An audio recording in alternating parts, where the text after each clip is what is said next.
நல்ல கால வேளையிலும் திருக்கரத்தில் எங்களை ஒப்புக் கொடுக்கிறோம். இந்த நாளின் ஆராதனையில் ஆண்டவர் மகிமைப்படும் வரவேண்டியதான பிள்ளைகள் எல்லாம் கத்தர் கொண்டு வாரும். நல்ல பாடல்களை பாடுகிற பிள்ளைகள் மேலே ஆண்டவரே உம்முடைய கரத்தை நீட்டி அவர்களை ஆசீர்வதியும். ஆவியோடு உண்மையோடும் பாட பலன் தாரும். சங்கீத பகுதிகள், ஆண்டவருடைய வார்த்தைகள், ஆண்டவர் எல்லாவற்றையும் நீர் எங்களுக்கு ஆசீர்வாதமாய் மாற்றித்தாரும். தெய்வ கிருபை எங்களை ஒவ்வொருவரையும் ஆளுகை செய்து வழி நடத்தட்டும். இயேசுவின் நாமத்தில் ஜெபிக்கிறோம் பிதாவே, ஆமென். ஆமென்.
ஆராதிக்க வந்தோம், அன்பு கூற வந்தோம், யெகோவா தேவனையே.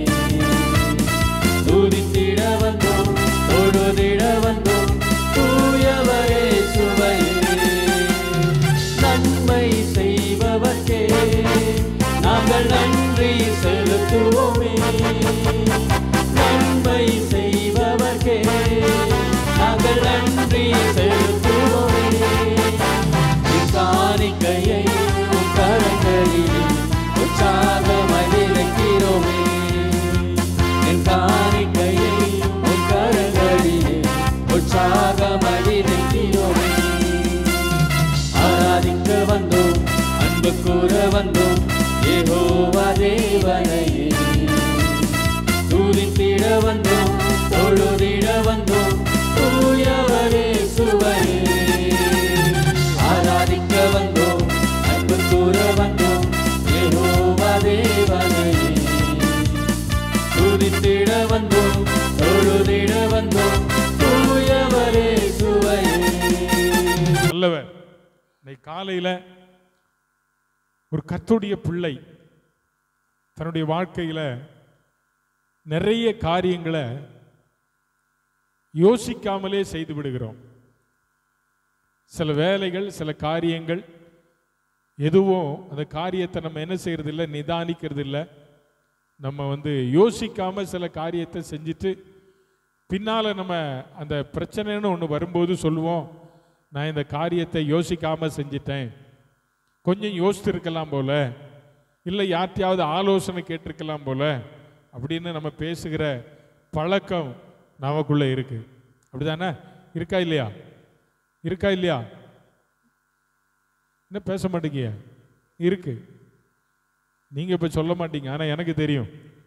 ஆனா இன்னைக்கு கால வேளையில கர்த்தருடைய பிள்ளைகளா இருக்க நாம் நம்மை நாமே ஆராய்ந்து பார்க்க வேண்டிய, நிதானிக்க வேண்டிய ஒரு 4 காரியத்தை இன்றைக்கு உங்களோடு கூட பகிர்ந்து கொள்ள போகிறேன். நான் என்னை நானே ஆராய்ந்து பார்ப்பது, என்னை நானே சோதித்து அறிவது, நான் எப்படி வாழுகிறேன், எப்படி இருக்கிறேன், என் குடும்பம் எப்படி இருக்கிறது, என் பிள்ளைகள் எப்படி இருக்கிறார்கள், இவங்க வாழ்க்கைய ஒரு ஆராய்ந்து பார்க்கிற ஒரு அனுபவம். தாவீது 51ஆம் சங்கீதத்தில் அதைத்தான் அழகா சொல்றார். நீர் என்னை ஆராய்ந்து பாரும், நீர் என்னை சோதித்து பாரும், வேதனை உண்டாக்கும் வழி, அது 136ஆம் சங்கீதத்தில், வேதனை உண்டாக்கும் வழி என்னிடத்தில் உண்டோ என்று பார்த்து என்னை நித்திய வழியில, அப்ப என்னை பாரு ஆண்டவரே, வேதனை உண்டாக்குற வழி ஏதாயிலும் நான் செஞ்சிருக்கிறேனா, உம்மை வேதனைப்படுத்துகிற காரியத்தை நான் ஏதாயிலும் செய்தது உண்டா அப்படின்னு அவன் தன்னையே சோதித்து பார்க்கிறான், தன்னை ஆராய்ந்து பார்க்கிற ஒரு அனுபவம் ஒவ்வொரு கர்த்தருடைய பிள்ளைக்கும் இந்த நாட்களில் தேவை. இன்னைக்கு நான் பேச போகிற செய்தியின் தலைப்பு, நம்மை நாமே நிதானித்து பார்ப்பது எப்படி. நம்மை நாம் நிதானிக்க வேண்டிய காரியம் என்ன? நாம் நிதானிப்பதினால் அல்லது சோதிப்பதினால், பரிசோதிப்பதினால் நம்முடைய ஆவிக்குரிய ஜீவியத்தின் மேன்மை நம்முடைய வாழ்க்கையில் எப்படியா இருக்கும் என்பதைத்தான் இன்றைக்கு நான் உங்களோடு கூட பகிர்ந்து கொள்ள விரும்புகிறேன். ஒரு வசனத்தை வாசிக்கிறோம். நம்ம எல்லாருக்கும் தெரிந்த ஒரு வேத பகுதி. அடிக்கடி கர்த்தருடைய ஆராதனை, கர்த்தருடைய பந்தியில இந்த வார்த்தையை நான் அடிக்கடி சொல்லுகிற ஒரு வார்த்தை. 1 கொரிந்தியர் 11ஆம் அதிகாரம் 31ஆம் வசனம். 1 கொரிந்தியர் 11ஆம் அதிகாரம், 1 கொரிந்தியர் 11ஆம் அதிகாரம். நம்மை நாமே நிதானித்து அறிந்தால் நாம் நியாயம் தீர்க்கப்படும். பவுல் கொரிந்திய சபைக்கு இந்த அருமையான நிருபத்தை எழுதும்போது, இந்த கர்த்தருடைய பந்தியிலே பங்கு பெறுகிற ஒரு கர்த்தருடைய பிள்ளை எப்படிப்பட்டவனாய் இருக்க வேண்டும் என்பதை இதற்கு முந்தின சில வசனங்களிலிருந்து அவர் சொல்லுவதை நம்ம பார்க்கிறோம். நம்மை நாமே நிதானித்து அறிந்தால் நாம் என்ன செய்யப்படும்? நியாயம் தீர்க்கப்படும். அப்ப நம்மை நாமே நாம் நிதானித்து பார்க்க வேண்டிய சில காரியங்கள் இருக்கு. அப்படி இல்லைன்னா நம்ம நியாய தீர்ப்புல போய் நிற்கணும். நாம் நம்மை நாமே ஆராய்ந்து பார்க்கல அப்படின்னா நம்ம தேவனுடைய சமூகத்தில் போய் நிற்க வேண்டியது வரும். அதைத்தான் பவுல் சொல்ல. இன்னொரு வசனத்தையும் கூட வாசித்தா நலமா இருக்குன்னு நினைக்கிற 1 கொரிந்தியர் 2ஆம் அதிகாரம், 1 கொரிந்தியர் 2ஆம் அதிகாரம் அதனுடைய 15ஆம் வசனத்தை வாசிப்பீங்களா? ஆவிக்குரியவன் எல்லாவற்றையும் ஆராய்ந்து நிதானிக்கிறான், ஆனாலும் நல்ல கவனிக்கணும். ஆவிக்குரியவன் எல்லாவற்றையும் ஆராய்ந்து என்ன செய்கிறானா? நிதானிக்கிறான். ஒரு ஆவிக்குரிய மனிதன் எல்லாவற்றையும் ஆராய்ந்து நிதானிக்கிறான், ஆனாலும் அவன் மற்ற ஒருவனாலும் ஆராய்ந்து நிதானிக்கப்படான். அப்படின்னா உங்களை நீங்க தான் ஆராயணுமே தவிர நான் உங்களை என்ன செய்ய முடியாது? ஆராய முடியாது. உங்களை நீங்க தான் டெஸ்ட் பண்ணணுமே தவிர நான் உங்களை என்ன செய்ய முடியாது? டெஸ்ட் பண்ண முடியாது, கூடாது. அதைத்தான் பவுல் சொல்றார். ஆவிக்குரியவன், நீங்களும் நானும் யாரு? உங்களை யாருன்னு சொல்றாங்க? நாம் யாரு? எல்லாரும் சத்தமா சொல்லுங்க. ஆவிக்குரியவர்கள். ஆவிக்குரியவர்கள் என்றால் ஆவி நிறைவை பெற்றவர்கள். ஆவிக்குரியவன் என்றால் ஆவிக்குரியவன் என்றால் ஆவி நிறைவை பெற்றவன், ஆவியின் அபிஷேகத்தை பெற்றவன் தான் இந்த உலகம் ஆவிக்குரியவன் என்று சொல்லுகிறது. ஆவிக்குரியவன் என்று ஒரு கூட்டம் இருக்கிறது, உலகத்திற்குரியவன் மாம்சத்திற்குரியவன் என்கிற ஒரு கூட்டம் இருக்கிறது. ஆனால் நாம் மாம்சத்திற்குரியவர்கள் அல்ல, நாம் யாருக்குரியவர்கள்? ஆவிக்குரியவர்கள். நாம் ஆவிக்குரியவர்களாக இருக்கிறதானா சில காரியங்களை ஆராய்ந்து பார்க்க ஆண்டவர் நமக்கு இந்த காலையில நம்மோடு கூட பேசுகிறார். நீ இதெல்லாம் ஆராய்ஞ்சு பார்க்கணும். உனக்குள்ள நான் சொல்லுகிறதான இந்த வார்த்தைகள், பேசப்படுகிறதான இந்த வார்த்தைகள் தேவனுடைய வார்த்தைகள். இந்த வார்த்தைகள் என்ன சொல்லுகிறது? ஆவிக்குரியவன் எல்லாவற்றையும், சொல்லுங்க, எல்லாவற்றையும், சத்தமா சொல்லுங்க, எல்லாவற்றையும், எல்லாவற்றையும், எல்லாவற்றையும், எல்லாவற்றையும் சொன்னா அனைத்தும், ஒரே வார்த்தையில அனைத்தும். அந்த எல்லாவற்றையும் என்கிறதான இடத்துல எதெல்லாம் நம்ம ஆராய்ந்து பார்க்கணும்? என் சரீரத்தை ஆராய்ந்து பார்க்கணும், என் ஆவிக்குரிய வாழ்க்கையை நான் ஆராய்ந்து பார்க்கணும், என் குடும்பத்தை நான் ஆராய்ந்து பார்க்கணும், என் படிப்பை குறித்து நான் ஆராய்ந்து பார்க்கணும், என் தொழில் காரியங்களை குறித்து ஆராயணும். இதுதான் சொல்லப்பட்டிருக்கிறது. எல்லாவற்றையும். எப்படி? எல்லாவற்றையும். எதெல்லாம் நம்ம ஆராய்ஞ்சு பார்க்க முடியுமோ அதெல்லாம் ஆராய்ஞ்சு பார்க்கணும். ஒரு வீட்டில் அம்மா மாதிரி இருக்கீங்க, நீங்க வீட்டில் உங்க வீட்டுக்காரர்கிட்ட மளிகை சாமான் வாங்க போறதுக்கு முன்னால நீங்க என்ன செய்வீங்க?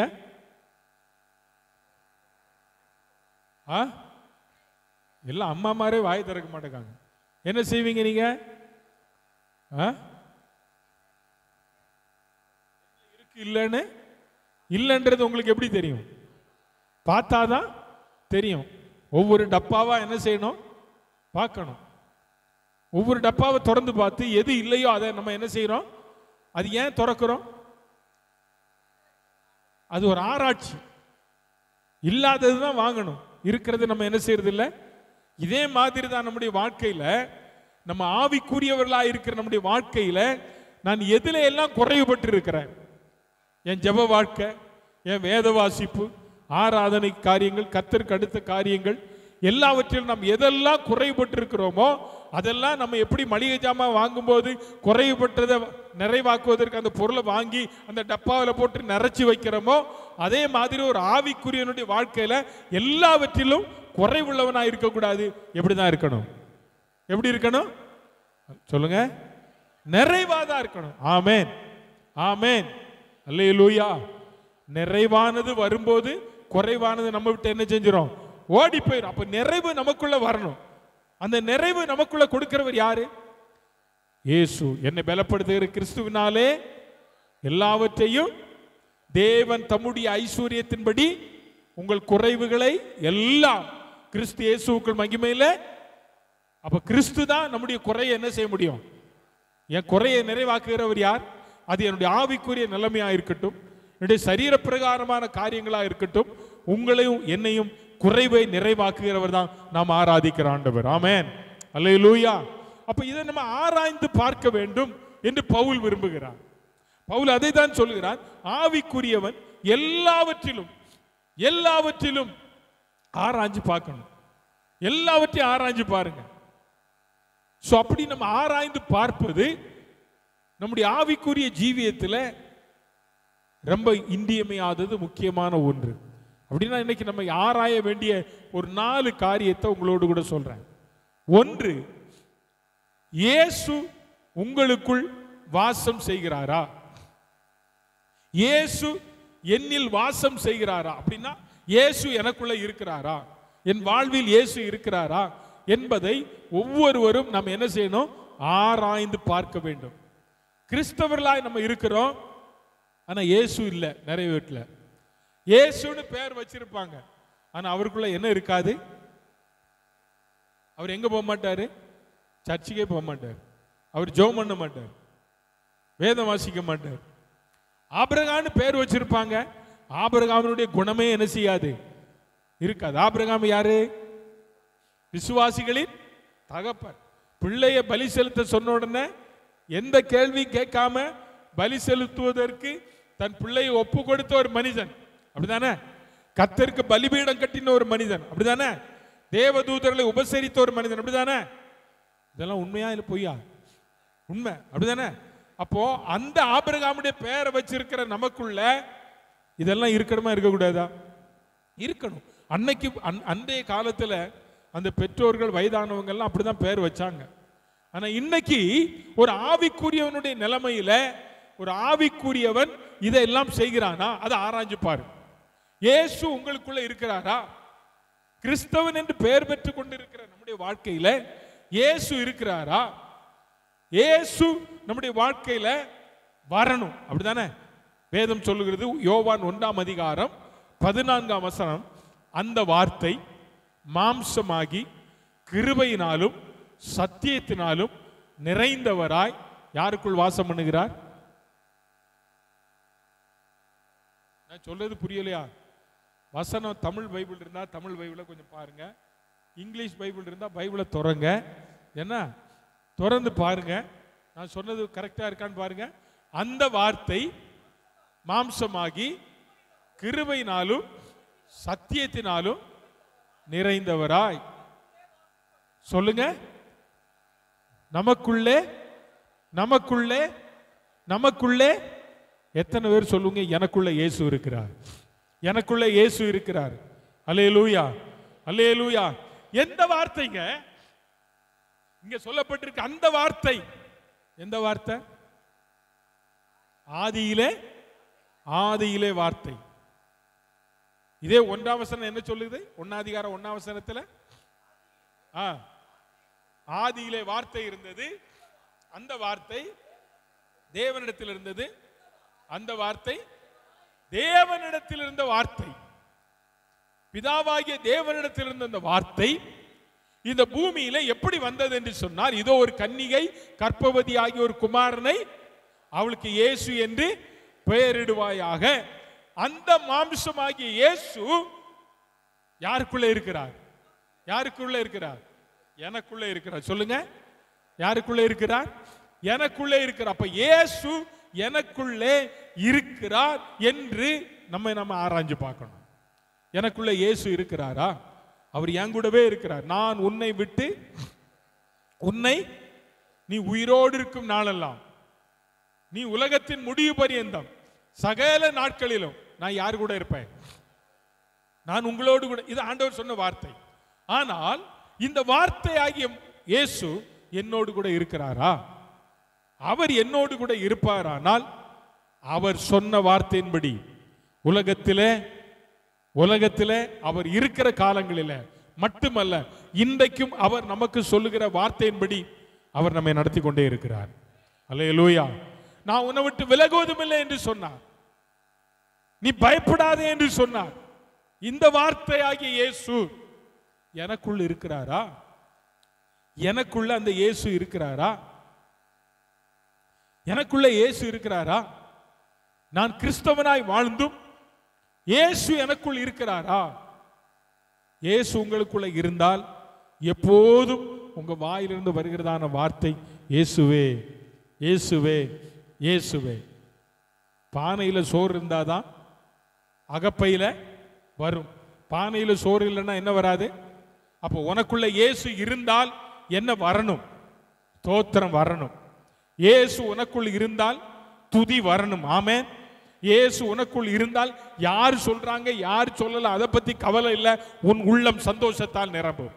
அல்லேலூயா, அல்லேலூயா.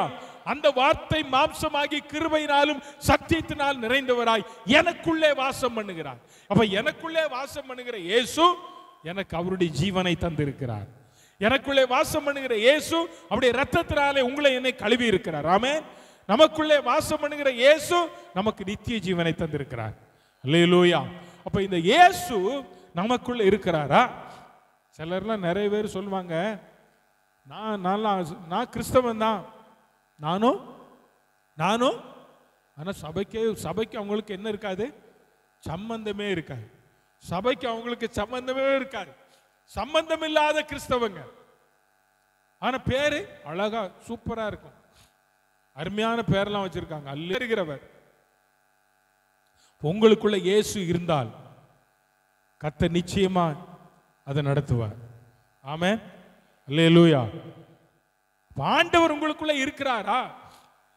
அந்த வார்த்தை எனக்குள்ள இருக்கிறது. எனக்குள்ள இருக்கணும். உங்களுக்குள்ள இருக்குமானால் உங்க உள்ளம் சந்தோஷத்தால் நிரம்பும்.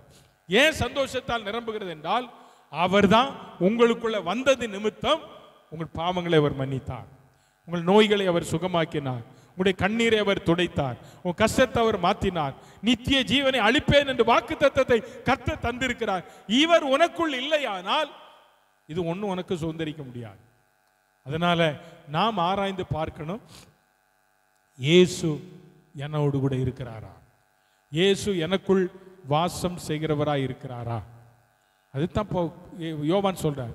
அந்த வார்த்தை மாம்சமாகி கிருபையினாலும் சத்தியத்தினாலும் நிறைந்தவராய் அவர் என்ன செஞ்சிட்டாரா? சொல்லுங்க.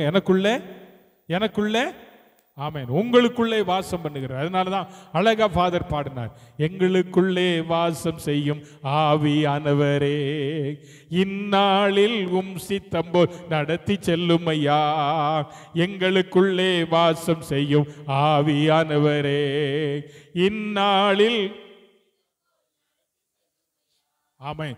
ஆவியானவரே ஆவியானவரே பரிசுத்த ஆவியானவரே ஆவியானவரே பரிசுத்த எங்களுக்குள்ளே வாசம் செய்யும் ஆவியானவரே இந்நாளில் சித்தம் போல் நடத்தி செல்லும் ஐயா. எங்களுக்குள்ளே வாசம் செய்யும்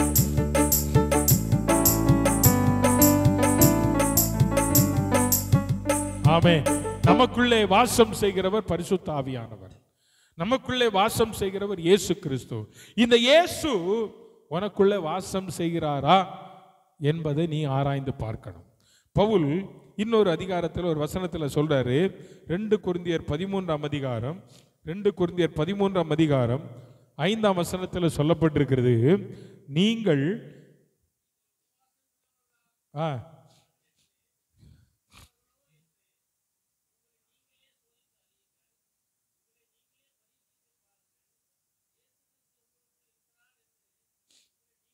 போதும். அந்த ஒரு லைன் தான், இயேசு கிறிஸ்து உங்களுக்குள் இருக்கிறார் என்று உங்களை நீங்களே உங்களுக்கு தெரியுமா?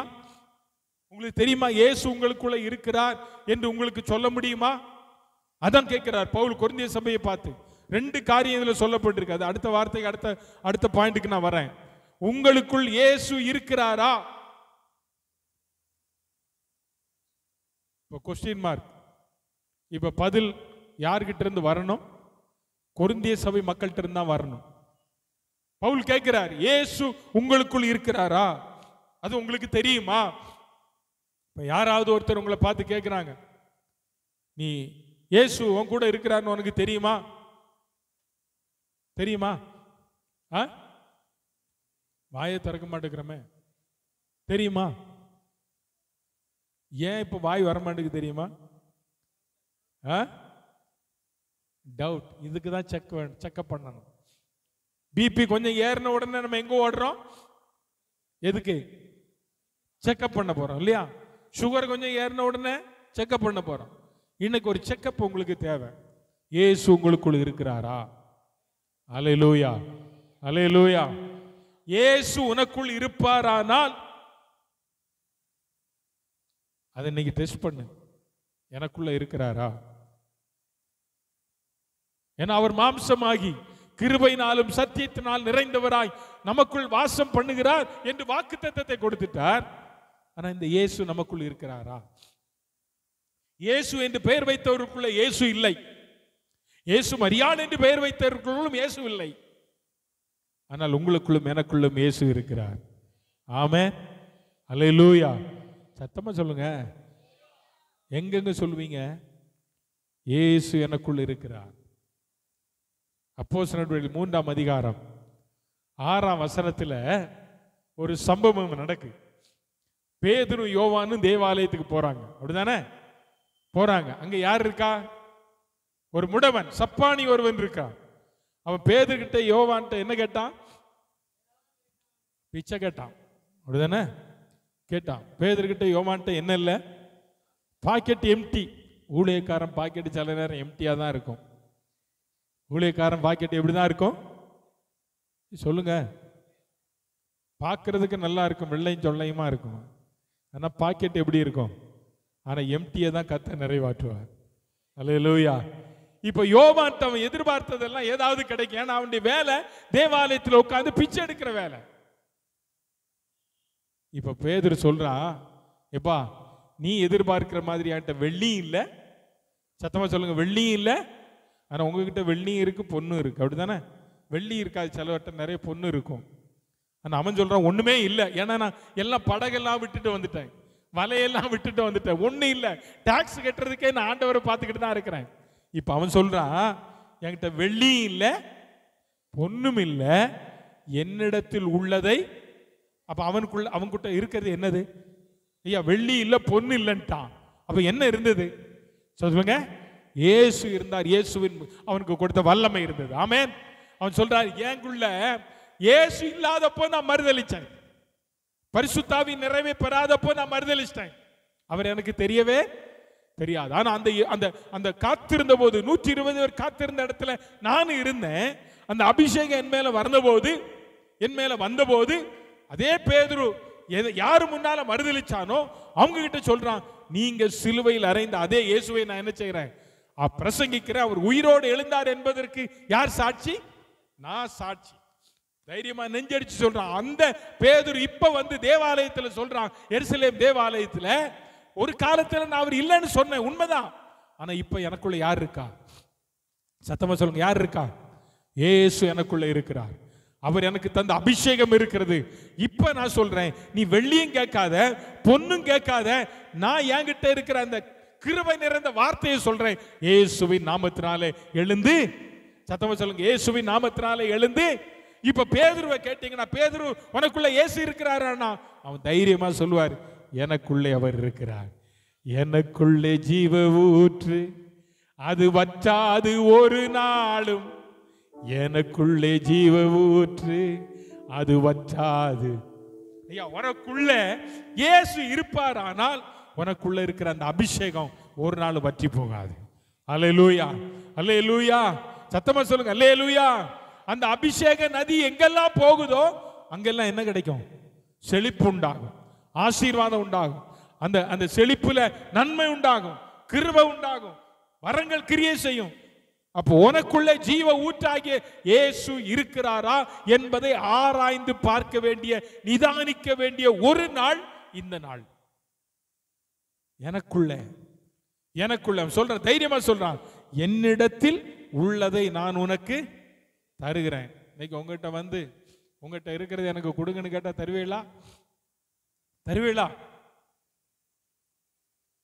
தரவே மாட்டோம். வச்சிருந்தாலும் நம்ம என்ன செய்யறது இல்லை? சொல்லுங்க, வச்சிருந்தாலும் கொடுக்கறது இல்லை. அது கெட்டு நாசமா போனாலும் பரவாயில்ல, மற்றவங்களுக்கு நம்ம என்ன செய்யறது இல்லை, எனக்கும் என் குடும்பத்துக்கும் தான். ஆனா பேதுரு சொல்றான், எனக்குள்ள இருக்கிற அபிஷேகம், நான் பெற்ற அந்த அபிஷேகம் எனக்கு மட்டுமல்ல, அந்த அபிஷேக நதி மற்றவர்களுக்கு பிரயோஜனமா இருக்கணும். நான் இன்னிடத்துல உள்ளதை தருகிறேன், இயேசுவின் நாமத்தினாலே நீ என்ன செய், எழுந்து நட. இப்ப நான் சொல்றேன், இந்த பேதுருக்குள்ள யார் இருக்கிறா? சத்தமா சொல்லுங்க, பேதுருக்குள்ள யார் இருக்கிறா?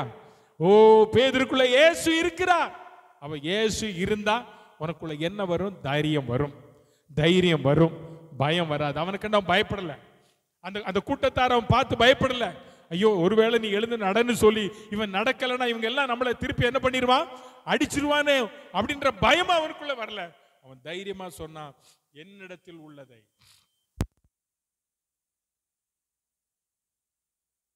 ஓடுறான், துள்ளி குதிக்கிறான், சந்தோஷம் பொங்குதே, சந்தோஷம் பொங்குதே, ஓ மகிழ்வோம் மகிழ்வோம். சந்தோஷத்தினால் அவன் அங்க இங்கே ஆடுறான். எவனாவது ஒருத்தன் பிடிச்சவனை கேட்டிருப்பான், நீ போகும்போதான பிச்சை எடுத்த, உனக்கு இப்படி எப்படி அற்புதம் நடந்தது? அப்போ அவன் சொல்லியிருக்கலாம், 2 பேர் வந்தாங்கப்பா. எவ்வளவு பேர் ஆலயத்துக்கு வந்தாங்க, ஆனா 2 ஸ்பெஷல் பீப்புள் வந்தாங்க. 2 பேர் இந்த ஆலயத்துக்குள்ள வந்தாங்க. அவங்க பேரு தெரியாது, ஒன்னும் தெரியாது. அவங்ககிட்ட நான் எல்லாரும் பாரு பிச்சை கேட்டேன். அதுல ஒருத்தர், என்கிட்ட வெள்ளி இல்ல, பொண்ணு இல்ல, நான் உனக்கு உள்ளதை தாரேன்னு சொல்லி இயேசுவின் நாமத்தினால எழுந்து நடன்னு தான் சொன்னாரு. என் காலெல்லாம் என்ன செஞ்சுட்டு சரியாயிட்டு. அப்படி சொல்லியிருப்பானா இல்லையா? நான் நினைக்கிறேன். ஆமென், ஆமென், அல்லேலூயா.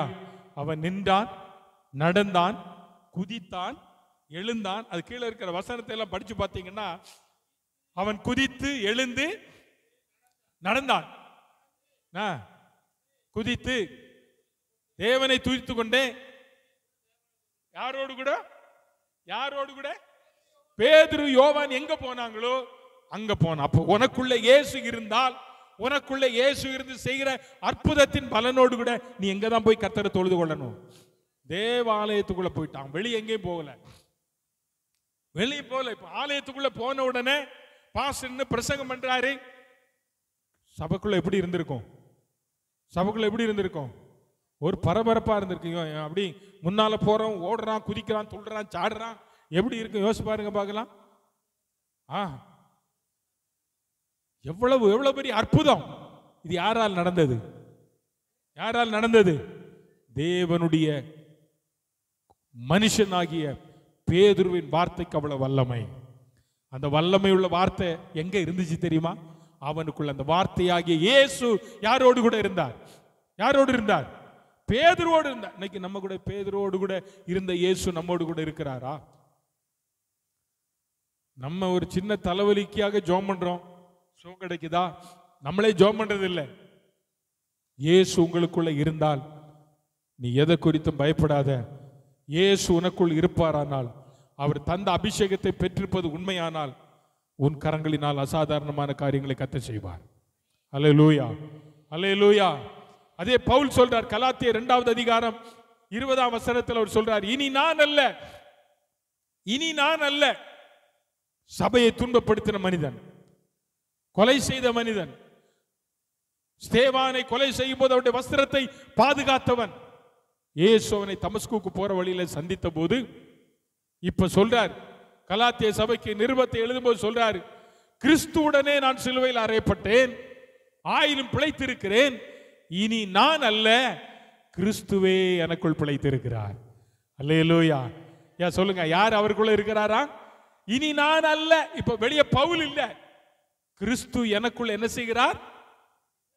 பிழைத்திருக்காருன்னா என்ன அர்த்தம்? ஜீவிக்கிறார். பவுலுக்குள்ள யார் இருக்கிறார்? இயேசு. எப்படிப்பட்டவரா இருக்கிறார்? ஜீவனுள்ள இயேசு. ஆமென். நமக்குள்ள இருக்கிறவர் யாரு? எனக்குள்ள இருக்கிறவர் யாரு? நமக்குள்ள இருக்கிறவர் யாரு? ஜீவனுள்ள தேவன். ஆமென். அல்லேலூயா, அல்லேலூயா. ஜீவிக்கிறார் இயேசு, ஜீவிக்கிறார் என்னுள்ளத்தில் அவர் ஜீவிக்கிறார், துன்பத்தில் எந்தன் துணையவரே என்றென்றும் ஐயா, உன் துன்பத்தில் உனக்கு யார் துணை? கஷ்டத்துல அவர் துணை, உன் கண்ணீர்ல அவர் துணை. அவர் இன்றைக்கும் என்ன செய்கிறார்? அதை நிதானிச்சு பாருங்க. உனக்குள்ள இருக்கிறாரா? இயேசு உங்களுக்குள்ள இருக்கிறாரா? பவுல் சொல்லுகிறார், கிறிஸ்து எனக்குள் பிழைத்திருக்கிறார். எனக்குள்ள இருக்கிறார். இனி நான் அல்ல, நான் இல்லை. அந்த பழைய சவுல் மாறிட்டான், பவுலாகிய நானே மாறிட்டேன். அவரை தான் எல்லாமே. அதனாலதான் எந்த இடத்திலையும் தன்னை தாழ்த்தி கிறிஸ்துவை அவர் என்ன செய்தார்? மகிமைப்படுத்தினார். அவர் நம்முடைய வாழ்க்கையில இன்னைக்கு நிதானிக்க வேண்டிய ஒன்று, டெஸ்ட் பண்ண வேண்டிய ஒன்று, யார் எனக்குள் இருக்கிறார்? இயேசு. சத்தமா சொல்லுங்க, இயேசு. உங்க பக்கத்துல இருக்க கையை பிடிச்சு கேளுங்க, இயேசுங்க. பதில் என்ன சொல்லுவீங்க? இருக்கிறார், எனக்குள் இருக்கிறார், என் வீட்டில் இருக்கிறார், என் பிள்ளைகளோடு இருக்கிறார், என் குடும்பத்திலே இயேசு இருக்கிறார். ஆமென், அல்லேலூயா. உன் குடும்பத்தில் இயேசு இருக்கணும். உனக்குள்ள இருக்கிற இயேசு எங்க வரணும்? எங்க இருக்கணும்? குடும்பத்தில் இருக்கணும். குடும்பத்தில் இருக்கிற இயேசு பிள்ளைகளுக்குள்ள இருக்கணும். பிள்ளைகளுக்குள்ள இருக்கிற இயேசு நம்ம வீட்டுக்குள்ள இருக்கணும். நம்ம வீட்டுக்குள்ள இருக்கிற இயேசு நம்ம வீட்டோடு இருக்கக்கூடாது, நம்ம தெருவில் இருக்கிறவங்களுக்கும் அந்த இயேசுவை காட்டணும். ஆமென், சொல்லுங்க அல்லேலூயா. அப்ப தெருவில் இருக்கிறவங்களுக்கு இயேசுவை காட்டணுன்றதுக்காக நானும் கிறிஸ்தவன் தான்றதை சிலுவை போட்டுக்கிட்டு போறதில்லை நான் சொல்லல. உங்க வாழ்க்கை அந்த தெருவில் இருக்கிறவங்களுக்கு இயேசுவை உங்கள் மூலம் காட்டிக்கணும். உங்க வாழ்க்கை தான் அந்த தெருவில் இருக்கவங்களை பார்த்தா சொல்லணும், இவங்க யாரு? இவங்களுக்குள்ள யார் இருக்கிறா? இயேசு இருக்கிறார். ஆமென். உங்க வாழ்க்கை அப்படி இருக்கணும். உங்க வாழ்க்கை மாறணும், உன் லைஃப் மாறணும். நான் இயேசுவின் பிள்ளை, நான் இயேசுவின் பிள்ளை. நான் யாருடைய பிள்ளை? ஏசப்பா பிள்ளை. எனக்குள்ள அவர் இருக்கிறார். இனி நான் அல்ல, இனி நான் அல்ல, அவர்தான். அவர்தான், சொல்லுங்க. இனி நான் அல்ல, அவரே எனக்குள் பிழைத்திருக்கிறார். அவரேனா யாரு? இயேசு எனக்குள் பிழைத்திருக்கிறார். அப்ப இயேசு எனக்குள்ள பிரிவு இல்லைன்னா, அவர் ஜீவனோடு கூட இல்லைன்னா நான் யாரு தெரியுமா? Dead body. அந்த ஃபேனை கொஞ்சம் போடும் போது மேல இருக்க சுவிட்சை மட்டும் போட்டு. ஆமா, ஃபர்ஸ்ட் வச்சு அமுத்தி விட்டு. சரி, இயேசு எனக்குள்ள இல்லை அப்படின்னா நான் மாம்சத்தின்படி நான் செத்து போனவன். கிறிஸ்து எனக்குள் ஜீவனோடு இருப்பாரானால் நான் ஆவிக்குரியவனாய் பிழைத்திருக்கிறேன். அல்லேலூயா. அப்ப உனக்குள்ளே, உங்களுக்குள்ளே, நமக்குள்ளே யார் இருக்கணும்? இயேசு. அந்த இயேசுவை நாம் இந்த நாளில் நம்ம உயர்த்தி காட்டுகிறோம். இயேசுவை உயர்த்தி காட்டுவதற்காக ஆண்டவர் என்னையும் உங்களையும் இந்த பூமியிலே தேர்ந்தெடுத்திருக்கிறாருங்க. அதனால் நம்ம நிதானிச்சு பார்க்கலாம், இயேசு எனக்குள் இருக்கிறாரா?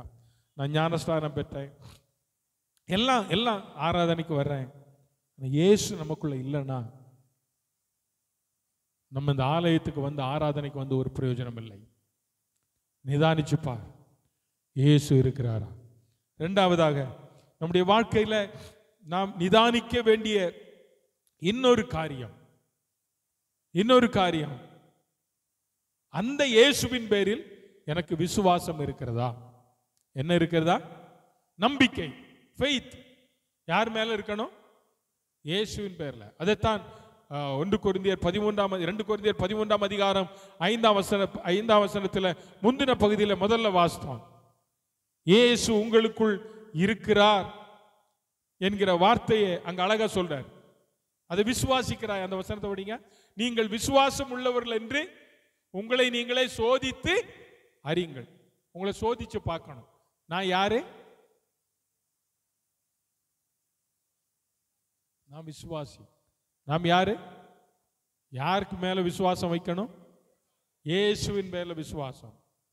மனிதன் பேரில் அல்ல, மனிதர் பேரில் அல்ல விசுவாசம். நம்முடைய விசுவாசம் யார் பேர்ல இருக்கணும்? இந்த விசுவாசம் எப்படி வரும்? ரோமர் 10ஆம் அதிகாரம் 17ஆம் வசனம் சொல்லுகிறது, விசுவாசமானது கேள்வியினால வரும், கேள்வி தேவனுடைய வார்த்தை. அப்ப வார்த்தையினால தான், வசனத்தினால தான் என்ன வரணும்? என்ன வரணும்? அப்போ உனக்கு விசுவாசம் இருக்கா அப்படின்னு சிலர் கேட்பாங்க. இருக்கு. எதுல விசுவாசம்? ஆண்டவர் கொடுத்த வார்த்தையின் மேல நான் விசுவாசமா இருக்கிறேன். ஆமென், அல்லேலூயா. என்ன ஒரு மாதிரி இருக்கீங்களே? ஆண்டவர் தந்த வார்த்தை, உன்னை நான் வாளாக்காமல் கீழாக்காமல் நீ போகும்போதும் வரும்போதும் நான் உன்னோடு. இதெல்லாம் யார் சொன்னது? இந்த வார்த்தை நமக்குள்ள வரணும். இதை விசுவாசித்தோம், அப்படித்தானே? இந்த வார்த்தைகளை நான் நம்பினோம். இந்த வார்த்தைகளை நான் நம்பினோம். இந்த வார்த்தைகளை நான் நம்பினோம். விசுவாசம் எனக்குள்ள இருக்கணும். அதே அதிகாரம் 10ஆம் அதிகாரம் 11ஆம் வசனத்துல ரோமர் 10:11 சொல்லப்பட்டிருக்கிறது. யாரை விசுவாசிக்கிறவன்? இயேசுவை விசுவாசிக்கிறவன் என்ன செய்ய மாட்டான்? அப்ப இந்த விசுவாசம் எதனால வருகிறது? தேவனுடைய, சத்தமா சொல்லுங்க, தேவனுடைய வார்த்தையினாலே. அப்ப தேவனுடைய வார்த்தையினாலே இந்த விசுவாசம் எனக்குள்ளே வருகிறது. இந்த விசுவாசம் எனக்கு எதை கொடுக்கிறது என்றால், எபிரேயர் 12ஆம் அதிகாரம் 1ஆம் வசனம் சொல்லுகிறது, எனக்கு ஒரு உறுதியை தருகிறது. ஆமென். விசுவாசம் என்பது நம்பப்படுகிறவளின் உறுதி. உனக்குள்ள ஒரு நம்பிக்கை, ஒரு உறுதியை தருது. விசுவாசம் எதை தருகிறது? உறுதி. என்ன உறுதி? இயேசு எனக்குள் இருக்கிறார். சொல்லுங்க, ஒரு உறுதிப்பாடு. இயேசு எனக்குள்ள என்ன செய்கிறார்? இருக்கிறார். இந்த உறுதிப்பாடை கர்த்தருடைய பிள்ளைகளா நாம் பெற்றுக்கொள்ளணும். விசுவாசம் கேள்வியினால வரும். விசுவாசமானது நம்பப்படுகிற உறுதி, காணப்படாதவர்களுடைய ஒரு நிச்சயம். ரெண்டு காரியம். ஒன்னு ஒரு நிச்சயத்தை தருது, இன்னொன்னு எதை கொடுக்கிறது தெரியுமா? உறுதியை கொடுக்கிறது. இந்த உறுதி நமக்கு எதை காட்டும் தெரியுமா? எங்க கொண்டு போய் நம்ம நிறுத்தும் அப்படின்னு சொன்னீங்கன்னா, கர்த்தருடைய பிள்ளைகளே, யோவான் 14ஆம் அதிகாரம் 1ஆம் வசனம் சொல்லுகிறது, உங்கள் இருதயம் கலங்காது இருப்பதாக நீங்கள் தேவனிடத்தில் விசுவாசமாயிருங்கள். சத்தமா சொல்லுங்க, என்னிடத்திலும் விசுவாசம். அப்ப நம்முடைய விசுவாசம் யார் மேல தான் இருக்கணும்? யார் மேல இருக்கணும்? ஏசப்பா மேல தான் இருக்கணும். அதுல உறுதியா இருங்க. அதுல எந்த மாற்றம் வேண்டாம். மனுஷனை நம்புவதை பார்க்கிலும் கர்த்தர் பேரில் பற்றுதலாய் இருப்பதே நலம். நலம். இன்னைக்கு நிறைய தேவனுடைய பிள்ளைகளிடத்துல என்ன இல்லை தெரியுமா? விசுவாசம் இல்லை. அதற்கு ஒரு நல்ல உதாரணத்தை நான் வேதத்துல இருந்து சொல்றேன். லூக்கா எழுதின சுவிசேஷம் 8ஆம் அதிகாரம். லூக்கா எழுதின சுவிசேஷம் 8ஆம் அதிகாரத்துல இயேசு தம்முடைய சீசர்களோடு கூட கடல்ல பிரயாணப்பட்டு போகிறார். பிரயாணப்பட்டு போகும்போது சமுத்திரம் பயங்கரமா கொந்தளிக்குது. ஆனா இயேசு எங்க இருக்கிறார்? படகுல தான் இருக்கிறார். அவர் என்ன செய்யறாரு? தூங்கிட்டு இருக்கார். சீசர்கள் எங்க இருக்கிறாங்க? படகுல இருக்காங்க. அந்த படகுக்குள்ள யார் இருக்கிறார்? இயேசு இருக்கிறார், சீசர்களும் இருக்கிறார்கள். படகு என்ன செய்யுது? கடல்ல போகுது. இப்போ படகு பயங்கரமான புயலினால், அல்பா நம்ம பாஷையில சொன்னா அல்பாவினால அப்படி கவுந்து போகுது. இப்போ இவனுக்குள்ள பயம். நம்ம என்ன செய்ய போறோம்? நம்ம என்ன போறோம்? சாக போறோம். நம்ம என்ன செய்ய போறோம்? சாக போறோம். அவனுடைய எண்ணமெல்லாம் அதுதான். ஆனா ஆண்டவர் அங்க இருக்கார் என்பதை அவர் என்ன செஞ்சிட்டான்? நான் உங்க கூட தான் இருப்பேன்னு ஆண்டவர் அங்கேதான் இருக்காரு. ஆனா இப்ப இவன் கத்துறான், ஆண்டவரே நாங்க என்ன செய்ய போறோம்? மடிய போறோம். 25 வசனம் வாசிங்க. 8:25. அவர் எவர்? யாரை பார்த்து சொல்றாரு? அப்ப 24 கூட படிச்சுட்டு 25க்கு வாங்களேன். அவரிடத்துல வந்து யார்கிட்ட வந்து அந்த படகுல இயேசு இருக்கிறார். அப்ப இயேசு செத்து போவாராயா? ஆண்ட அவருடைய தீர்மானம் கடல்ல போகணும்னா இல்ல, அப்படிதானே? அவருடைய தீர்மானம் சிலுவை தான். ஆனா இப்ப அவருடைய சீசர்கள் இவ பயந்துட்டு அவர்கிட்ட போய் சொல்றாங்க, ஐயரே நாங்க என்ன செய்யறோம்? மடிந்து போறோம்னு சொன்னா என்ன அர்த்தம்? சாக போறோம். நாங்க சாக போறோம். எப்படியா சாக முடியும்? உங்களையும் என்னையும் படைத்த ஒருவர் நம்மோடு கூட இருக்கிறார். அந்த படகுல இருக்கிறார். அவர்களை அழைத்தவர் அவர் கூட இருக்கிறார். அப்படிதானே?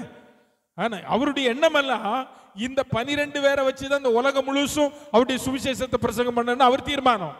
ஆனா இவன் என்ன நினைக்கிறான்? நாங்க சாக போறோம். இதுதான் இன்னைக்கு மனுஷனுடைய வாழ்க்கை. ஆண்டவர் உங்களை கொண்டு ஏதோ ஒரு திட்டம் வைத்திருக்கும் போது என்னால முடியாது, என்னால என்ன செய்யாது, நீ முடியாதுன்னு சொன்னா உன்னை கொண்டே ஆண்டவர் முடிய வைப்பார். அல்லேலூயா. யாரை கொண்டு கர்த்தர் என்ன செய்யணும்னு விரும்பி இருக்கிறாரோ அவர்களை கொண்டுதான் கர்த்தர் செய்வார். ஆமென். இப்ப அவன் சொல்றான், ஐயரே நாங்க மடிந்து போக போறோம். அவரை எழுப்பினாராம். அவரை என்ன செஞ்சாரு? அவன் எந்திரிச்ச உடனே ஒண்ணு பண்ணி இருக்கலாம். நான் அந்த வசனத்தை வசிக்கும்போது யோசித்தேன், இவன் தானே தட்டி எழுப்புறான். நம்ம எந்திரிச்சு என்ன பண்ணாரு? அவங்கள அதட்டினாரா? அவங்கள ஒண்ணு அதட்டலைங்க. அவர் யார அதட்டினாரு? காற்றையும்.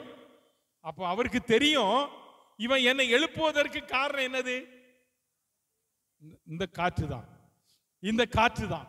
அப்ப இதை நம்ம சமாதானப்படுத்திட்டா என்ன ஆயிரும்? பிரச்சனை. ஆமா, சில நேரத்தில் நம்ம வீட்டுக்குள்ள சில பிரச்சனை வரும். பிரச்சனை வரும்போது நம்ம பிரச்சனைக்கு காரணமானவங்களை தான் பிடிச்சி எகிருவோம். பிரச்சனை எப்படி சால்வ் பண்ணணும்னு நமக்கு தெரியாம போயிருது. இப்ப அவங்கள பார்த்து லெப்ட் ரைட் வாங்கியிருக்கலாம்ல இயேசுநாதர்? வாங்கியிருக்கலாமா? முடியாதா? வாங்கியிருக்கலாம். ஆனா அவர் உடனே அங்க விட்டுட்டாரு.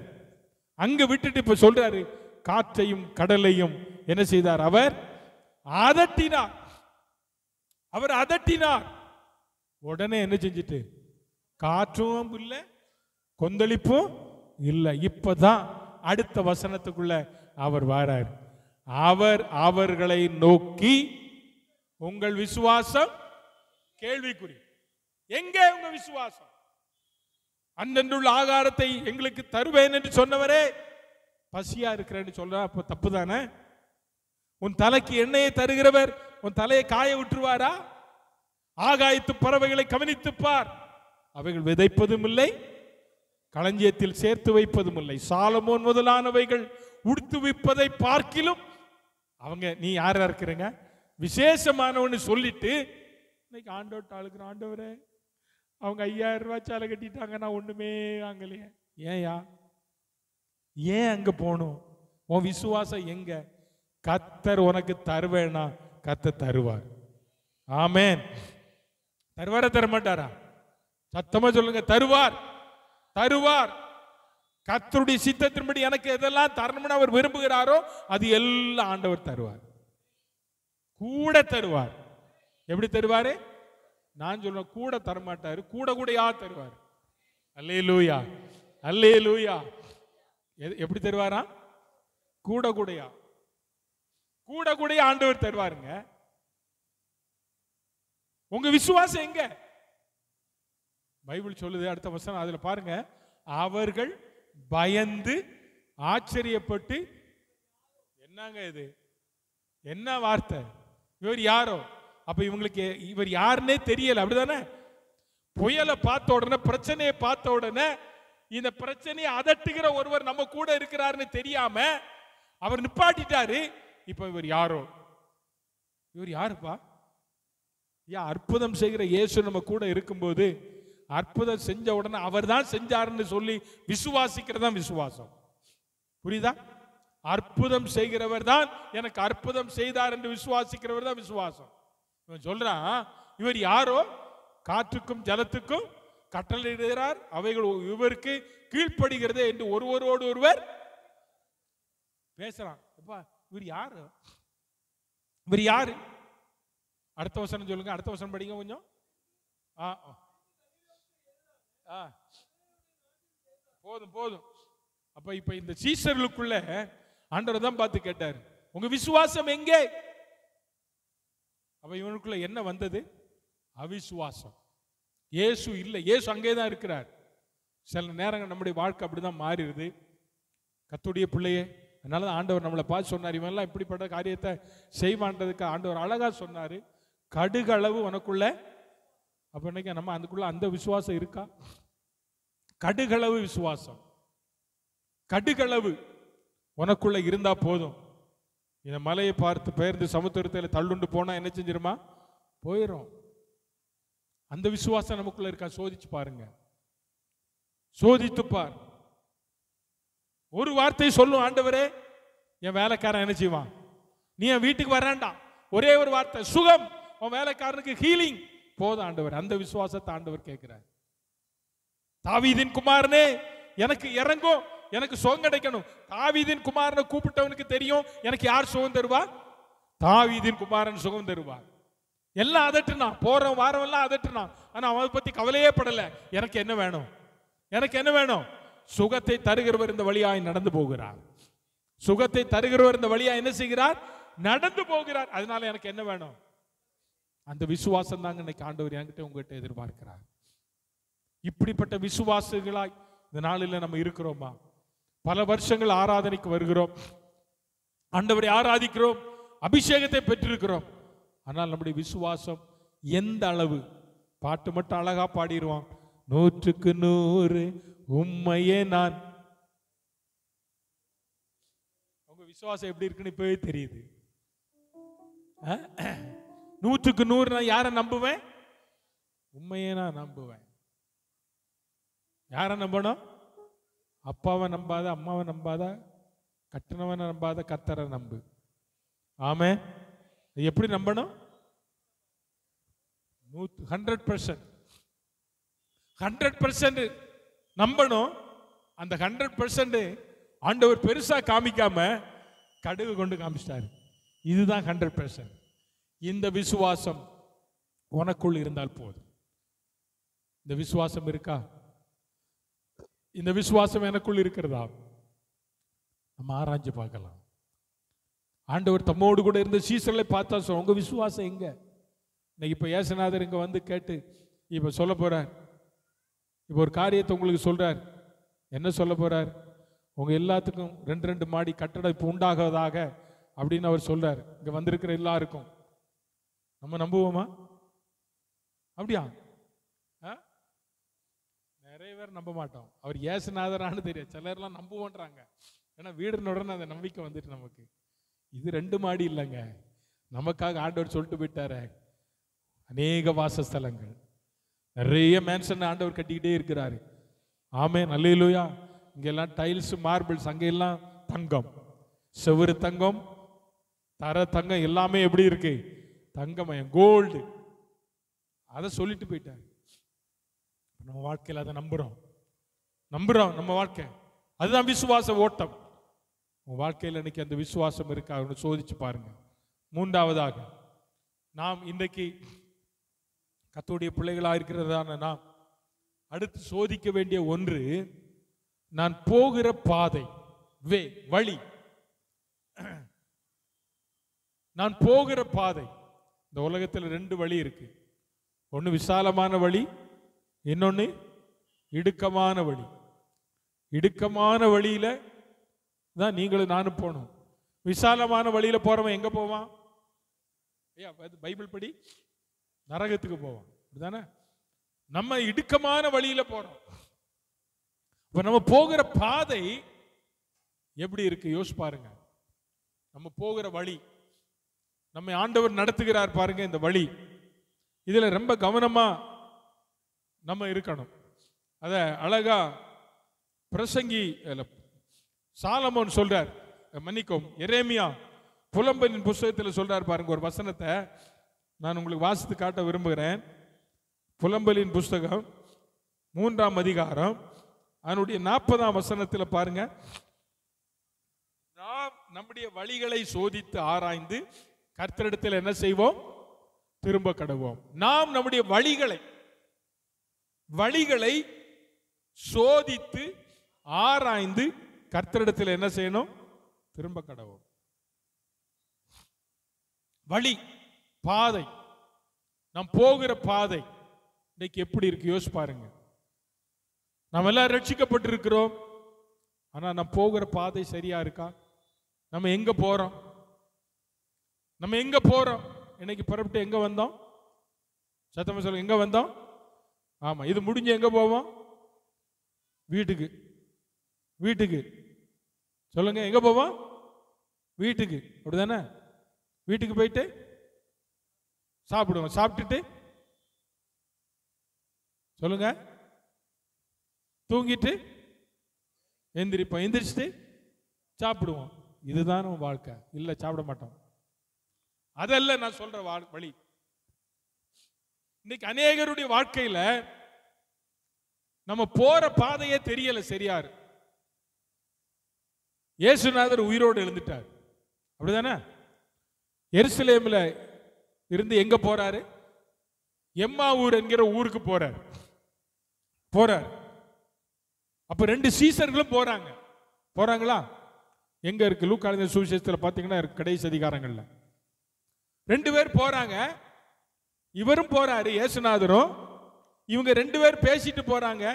ஆனா கூட வர்ற யாரை அவங்களுக்கு தெரியல, இயேசுவை தெரியல. அவர் உயிரோடு எழுந்த இயேசு அவங்களுக்கு தெரியல. சாயங்காலமான போது அவங்க சொல்றாங்க, இவர் ஒரு வழிபோக்கர்னு நினைச்சிட்டு, எப்பா ராத்திரி ஆயிட்டு, இந்த ஊர்ல நிறைய கள்ளன்கள்லாம் இருப்பான், நீ எங்க வீட்டில் தங்கும் அப்படின்னு சொன்னாங்க. அங்க போய் அப்பத்தை பிற்கும் போதுதான் அப்படியே கண்களை என்ன செய்தது. அப்போ அவன் சொல்றான், இவர் நம்மோடு கூட வரும்போது இவர் பேசி கொண்டிருக்கிற வார்த்தைகள் நம்முடைய இருதயத்தை கொழுந்து விட்டு எரிய பண்ணிச்சே. அப்போ இயேசு நம்மோடு கூட வருகிறார். அதனாலதான் அவர் சொன்னார், நானே வழியும் சத்தியமும் ஜீவனுமா இருக்கிறேன். உன் வழி இன்னைக்கு எப்படி இருக்கு? உன் வழி, நீ போகிற பாதை சரியா இருக்கா? நம்முடைய கர்த்தருடைய பிள்ளைகள் போகிற வழிகள் பாடுகளும் வேதனைகளும் நிந்தனைகளும் அவமானங்களும் கஷ்டங்களும் நிறைந்த வழிதான். ஆனா அந்த வழிகள் எல்லாம் கர்த்தர் நம்ம கூட இருக்கிறார். சொல்லுங்க, அந்த வழிகள் எல்லாம் யாரு கூட இருக்கா? கர்த்தர் நம்ம கூட இருக்கிறார். அதனாலதான் யோபு சொன்னார், 23ஆம் அதிகாரம், யோபுவின் புஸ்தகம் 23ஆம் அதிகாரம் அவனுடைய 10ஆம் வசனத்தில் சொல்லப்பட்டிருக்கிறது, நான் போகும் வழியை அவர் அறிந்திருக்கிறார். நான் போகிற வழியை யார் அறிவார்? அவர் அறிவார். நீ போற வழி யாருக்கு தெரியும்? வீட்டில இருந்து எங்க புறப்படுறன்னு யாருக்கு தெரியும்? நீங்க போகிற வழியில வருகிற சோதனைகளில அவர் நம்ம கூடவே இருப்பார். நம்ம போகிற வழிகளில அவர் சொல்றார், நான் போகும் வழியை அவர் அறிவார்னா, இப்ப நான் வீட்டை விட்டு வெளியே கிளம்புறேன்னா பாசமாட சொல்லிட்டு போறேன், பாத்து பஸ்தி போறேன், இல்ல பஜார் போறேன். அப்போ அவங்களுக்கு என்ன தெரியும்? ஐயா நீங்க வந்து கேட்டீங்கன்னா, ஐயா எங்க போயிருக்காருன்னா பாத்து பஸ்தி போயிருக்காரு, இல்ல பஜார் போயிருக்க, ஏதோ ஒன்று சொல்ல. நான் பாட்டுக்கு சொல்லாம போயிட்டேன். இப்போ யாரோ ஒருத்தர், உங்களில் ஒருத்தர் வந்து ஐயாவை பார்க்கணும், ஐயா எங்கம்மா அப்படின்னா, ஐயா எங்க போனாருன்னு என்கிட்ட சொல்லவே இல்லை. ஆனா நான் போறது ஒருவேளை அவங்களுக்கு தெரியாம இருக்கலாம், நான் போறது எனக்கு தெரியும், ஆனா இன்னொருவருக்கு தெரியும். அவர் யார் தெரியுமா? என் கூடவே வருகிற இயேசு. அவர் சொல்றாரு, நான் போகும் வழியை அவர் அறிவார். யோபுனுடைய வாழ்க்கையில் அவ்வளவு கஷ்டம், அவ்வளவு பாடு, அவ்வளவு நிந்தனை, எல்லாம் இழந்துட்டான். மனைவி கூட போயா, இந்த ஆண்டவரே வேண்டாம், தூஷித்து ஜீவனை விட்டுனார். ஆனா அவர் சொல்றாரு, அவர் என்னை சோதித்த பின்பு பொன்னாக விளங்குவேன், என் மீட்பர் உயிரோடு கூட. அதே யோபு 13ஆம் அதிகாரம் 15ஆம் வசனத்துல அழகா இன்னொரு வார்த்தை சொல்றார் பாருங்க, என் வழிகள் அவருக்கு முன்பாக ரூபகாரம் பண்ணும். என் வழிகள், அவர் என்னை கொண்டு போட்டாலும் அவர் மேல் நான் என்னவாயிருப்பேன்? நம்பிக்கையாயிருப்பேன். ஆனாலும் என் வழிகளை அவருக்கு முன்பாக நான் என்ன செய்வேன்? அப்படின்னா என்ன அர்த்தம்? ரூபகாரம் பண்ணுவேன்னா சுத்தம் பண்ணுவேன். அப்படின்னா என் வாழ்க்கை, நான் போகிற வழிகள் கர்த்தருக்கு பிரியமான பாதையில நான் என்ன செய்வேன்? நடப்பேன். நீ எங்க போற? ஒருவேளை நீங்க சொல்லலாம், ஆகாரம் மாதிரி நான் எங்க போறேன்னு எனக்கு தெரியாது. ஆகாரே, நீ எங்க இருந்துமா வார? எங்க போற? எங்க போறன்னு கேட்டதுக்கு அவளுக்கு தெரியல எங்க போறேன்னு. ஆனா கர்த்தருக்கு தெரியும், இவ்வளவு சரியான இடத்துல தான் கொண்டு வந்தார். ஆமே, அல்லேலூயா. ஆதியாகமம் 16ஆம் அதிகாரத்தில் நீங்க படிச்சு பார்த்தீங்கன்னா 8ஆம் வசனத்துல இருந்து ஆகார் வீட்டை விட்டு பிரயாணப்பட்டு போகிறார். போகிற வழியில பிள்ளை தண்ணி கேட்டு அழுகுது, அப்படிதானே? கேட்கிறார் தேவதூதன் வந்து, ஆகாரே நீ எங்க போற? எங்க இருந்து வர? என் நாச்சாட்டு இருந்து வரேன். எங்க போற? தெரியும். அந்த ஒரு வசனத்தை மட்டும் வாசிங்களேன். 16ஆவது அதிகாரம் ஆதியாகமம் 16.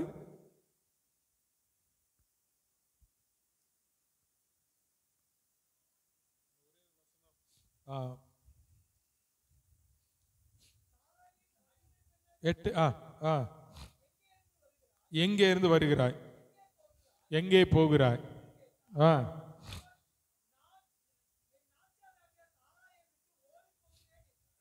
எங்க போறேன்னு அந்த அம்மாவுக்கு தெரியல, அப்படிதானே? இப்ப ஆண்டவர் சொல்றாரு, நீ மறுபடியும் நாச்சாரண்டைக்கு என்ன செய், திரும்பி போ. ஆமா, நான் எங்க போறேனே தெரியாது. இப்படி சிலருடைய வாழ்க்கை இருக்கு. ஆனா நான் எங்க போறேன், எங்க போறதற்கு நான் யாத்திரை செய்து கொண்டிருக்கிறேன். நம்ம பிரயாணப்பட்டிருக்கிறோமே, இந்த பிரயாணம் நம்ம எங்க போறோம்? நம்ம எங்க போறதுக்கு இந்த பிரயாணப்படுறோம்? பரலோகத்துக்கு. இந்த நம்பிக்கை நமக்குள்ள இருக்கு. இந்த நம்பிக்கையற்றவர்களாய் நாம் இருக்கக்கூடாது. நானே வழியும் சத்தியமும் ஜீவனுமா இருக்கிறேன், என்னாலே அருளாமல் ஒருவனும் பிதாவினிடத்திலே வரான். என்னாலே அல்லாமல் ஒருவனும் பிதாவினிடத்தில் வரான். ஆனா ஒரு கூட்டம் வந்து சொல்லுது பிதா தான் எல்லாமே. ஆண்டவர் சொல்றாரு, என்னால அல்லாமல் பிதா கிட்ட நீ என்ன செய்ய முடியாது. யெகோவா விட்னஸ்காரங்க அப்படிதானே சொல்றாங்க. இயேசுநாதர் சொல்ற, என்னால அல்லாம நீ அங்க போக முடியாது. பிதா கிட்ட போகணும்னா என்கிட்ட வரணும். நானும் பிதாவும் ஒன்றா இருக்கிறோம். அல்லேலூயா. அருமையான கர்த்தருடைய பிள்ளைகளை, நம்முடைய பயணம், நாம் பிரயாணப்பட்டிருக்கிற இந்த பாதை என்பது கஷ்டங்கள் நிறைந்தவைகள் தான். ஆனாலும் இதனுடைய முடிவு என்பது நமக்கு ஒரு பெரிய ஆசீர்வாதத்தை கொண்டு வரும். ஆமென். அப்படி நம்முடைய வழிகள், நாம் ரட்சிக்கப்பட்டிருக்கிற கர்த்தருடைய பிள்ளைகள், தேவன் நமக்கு வைத்திருக்கிற பாதை என்பது கஷ்டம் இருக்கும். அதனாலதான் ஏசாயா தீர்க்கதரிசி சொன்னார், அவர் வனாந்திரத்தில வழிகளை உருவாக்குகிற கர்த்தர். வாந்திர வழியில ஆறுகளை வனாந்திரத்தில் எங்க பார்த்தாலும் என்னவா இருக்கும்? மணலா இருக்கும். ஆனா அந்த மணல்ல கர்த்தர் நமக்கு வழிகாட்டுவார். ஆமென். ஒருவேளை உன்னுடைய வாழ்க்கை இப்படிதான் இருக்கா, கஷ்டம் நிறைந்த வாழ்க்கை, கண்ணீர் தெரியல, ஒண்ணு தெரியலையா, இன்னும் கவலைப்படாத. அவருடைய பாதம் உனக்கு முன்பாய் கடந்து செல்லும். அந்த பாத அடிசுவட்டை பின்பற்றி நீ கடந்து போ. எவ்வளவு மணலா இருக்கட்டும், எவ்வளவு பெரிய வனாந்திரமாக இருக்கட்டும், இஸ்ரவேல் ஜனங்களை வழிநடத்தின கர்த்தர் உங்களையும் என்னை நடத்த அவர் வல்லவர். நான் போகிற பாதையில நான் சரியாய் போகிறேனா? ஆண்டவரே, அதை ஆராய்ந்து பார்க்க கர்த்தர் உதவி செய்யும். கடைசி ஒரே ஒரு வார்த்தையை சொல்லி நான் முடிக்க விரும்புகிறேன். எல்லாருக்கும் தெரிந்த ஒரு வார்த்தை, கர்த்தருடைய சரீரம். அதைத்தான் நம்ம முதல்ல வாசித்தோம். நம்மை நாமே நிதானித்து பார்த்தால் நாம் என்ன செய்யப்படும்? நியாயம் தீர்க்கப்படும். கர்த்தருடைய சரீரத்தில், கர்த்தருடைய பந்தியில பங்கு பெறுகிற கர்த்தருடைய பிள்ளைகள் நாம் ஆராய்ந்து பார்க்கணும். இன்னைக்கே இந்த ஒரு வாரமா நீ ஆண்டவருடைய சமூகத்தில் கேள், ஆண்டவரே, அடுத்த வாரம் நான் பந்தியில பங்கு பெறணும். என் வாழ்க்கையில வந்த குறைகள் எல்லாம் மன்னிங்க ஆண்டவரே. அந்த நிதானம் நமக்குள்ள இருக்குமானால் நிச்சயமாய் சொல்லுகிறேன், ஆண்டவர் நம்மை அவர் ராஜ்யத்திற்குள்ள நம்மை கொண்டு போய் சேர்ப்பார். அல்லேலூயா. கர்த்தருடைய பந்தியை அலட்சியம் செய்யாதீர்கள், யாரும் அலட்சியம் செய்யாதீர்கள். ஆண்டவர் நம்ம கொடுக்கிற இந்த நல்ல தருணங்களில் நம்மை ஆண்டவர் சமூகத்தில் ஒப்பு கொடுப்போம். நம்மை நாமே நிதானித்து பார்ப்போம், சோதித்து பார்ப்போம். இந்த பந்தியிலே பங்கு பெறுவதற்கு ஆண்டவர் என்னை தகுதிப்படுத்தும் என்று இந்த வாரத்திலிருந்து கேட்போம். நம்மை நாமே நிதானித்து பார்த்தால் நாம் நியாயம் தீர்க்கப்படும். ஆகவே இந்த காலவேளையில அருமையான கர்த்தருடைய பிள்ளைகளை, இயேசு உனக்குள் இருக்கிறாரா என்பதை சோதித்து பார். அவர் மேல் விசுவாசம் இருக்கிறதா என்பதை சோதித்து பார். அவர் காட்டுகிற பாதையிலே தான் நான் நடக்கிறேனா என்பதை சோதித்து பார்.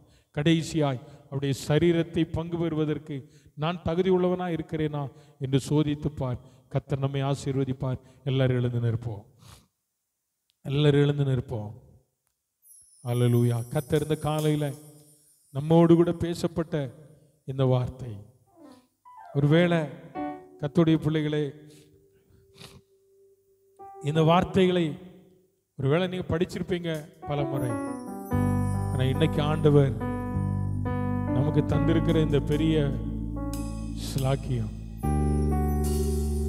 நம்மை நாமே டெஸ்ட் பண்ணி பார்க்கணும்.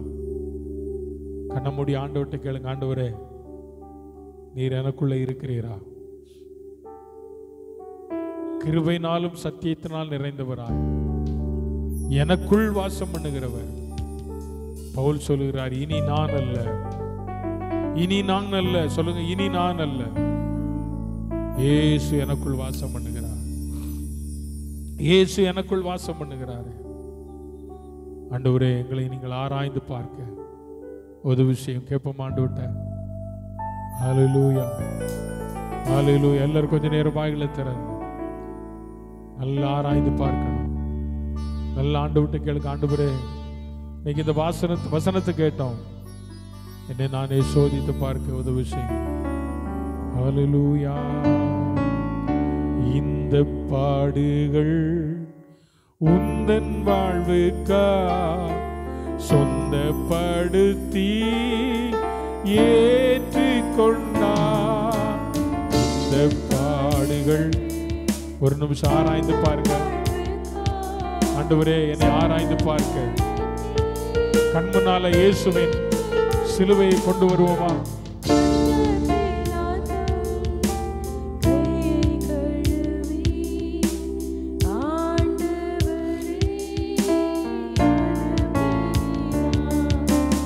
அந்த பீலாத்தும் கையை கழுவி ஆண்டவரை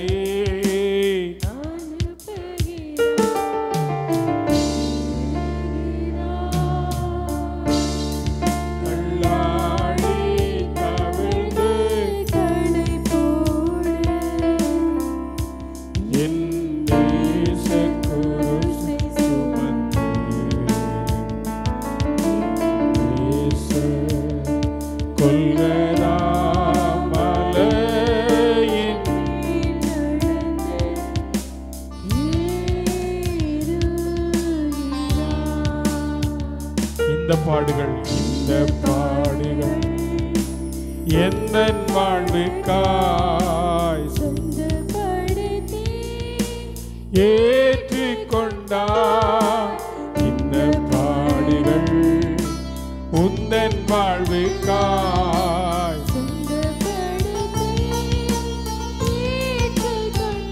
நேசிக்கின்றாயோ? இயேசுநாதரை நேசித்துவா ஒரு செலுத்து.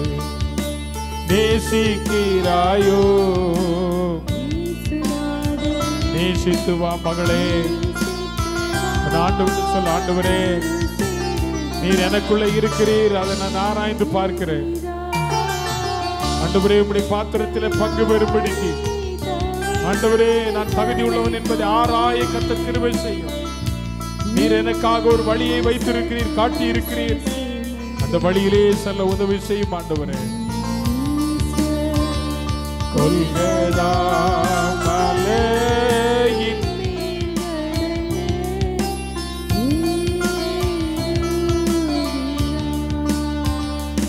அப்படியே ஆண்டவரே கருத்துல, ஆண்டவரே, என்னை நானே நிதானித்து பார்க்கிறேன். இயேசு